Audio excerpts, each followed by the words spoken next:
ನೋಡಿ ಮಾರ್ನಿಂಗ್ ಇಂದ ನಾನು ಇನ್ನ ಅಪ್ಡೇಟ್ ಮಾಡಿದ್ದೆ ನಿಮ್ಗೆ 999 ಗೆ ಆಫರ್ ಇದೆ ಅಂತ. ನೋಡಿ ಎಷ್ಟು ಸ್ಯಾರೀಸ್ ಆಲ್ರೆಡಿ ಸೋಲ್ಡ್ ಔಟ್ ಆಗಿದೆ. ತುಂಬಾ ಸ್ಯಾರೀಸ್ ಸೋಲ್ಡ್ ಔಟ್ ಆಗ್ತಾ ಇದೆ. ಬೇಗ ಬೇಗ ಬಂದು ಸ್ಟೋರ್ ನ ವಿಸಿಟ್ ಮಾಡಿ. ಎಲ್ಲಾ ಡಿಸೈನ್ಸ್ ಅಲ್ಲೂ 10 20 ಸ್ಯಾರೀಸ್ ನ ಪರ್ಚೇಸ್ ಮಾಡಿದ್ದಾರೆ. ಬೇಗ ಬೇಗ ಬಂದು ಸ್ಟೋರ್ ನ ವಿಸಿಟ್ ಮಾಡಿ. ಮತ್ತೆ ಈ ಆಫರ್ ಗಳು ಸಿಗಲ್ಲ. ತುಂಬಾ ಕಲೆಕ್ಷನ್ಸ್ ಬಂದಿದೆ. ಅದರಲ್ಲಂತೂ ಈ ಸ್ಯಾರಿ ತುಂಬಾ ಡಿಮ್ಯಾಂಡಿಂಗ್ ಇದೆ. ಬೇಗ ಬೇಗ ಬಂದು ಸ್ಟೋರ್ ನ ವಿಸಿಟ್ ಮಾಡಿ. ಲಿಮಿಟೆಡ್ ಸ್ಟಾಕ್ ಇರುತ್ತೆ. ಇವಾಗ ಹಬ್ಬಕ್ಕೆ, ಈಗ ವರಮಹಾಲಕ್ಷ್ಮಿ ಹಬ್ಬಕ್ಕೆ, ಅಲ್ಲಿ ಗೌರಿ ಹಬ್ಬ ತನಕನೂ ಸ್ಟಾಕ್ಸ್ ಬರ್ತಾ ಇರುತ್ತೆ. ಮ್ಯಾನುಫ್ಯಾಕ್ಚರ್ ಇನ್ನ ನಾವು ನಡೀತಾ ಇದೆ.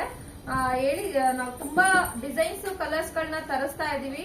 ಯಾಕೆಂದ್ರೆ ಕಸ್ಟಮರ್ಗೋಸ್ಕರ ನಾವು ಏನಾದ್ರೂ ಗಿಫ್ಟ್ ಕೊಡ್ಬೇಕಲ್ಲ, ಅದಕ್ಕೋಸ್ಕರನೇ ನಾವು ಈ ತರ ಹೊಸದಾಗಿ ಮಾಡಿಸ್ತಾ ಇದೀವಿ. ಬೇಗ ಬೇಗ ಬಂದು ಸ್ಟೋರ್ ನ ವಿಸಿಟ್ ಮಾಡಿ, ಇಲ್ಲ ಆನ್ಲೈನ್ ಮುಖಾಂತರ ಬುಕಿಂಗ್ ಮಾಡ್ಕೊಳ್ಳಿ. ನೋಡಿ ಇದೆಷ್ಟು ಪರ್ಚೇಸ್ ಮಾಡಿದ್ರೆ. Thank you ma'am, thank you so much for shopping. ಇಷ್ಟು ಸ್ಯಾರೀಸ್ ಒಬ್ಬರೇ ಪರ್ಚೇಸ್ ಮಾಡಿದ್ದಾರೆ. Thank you.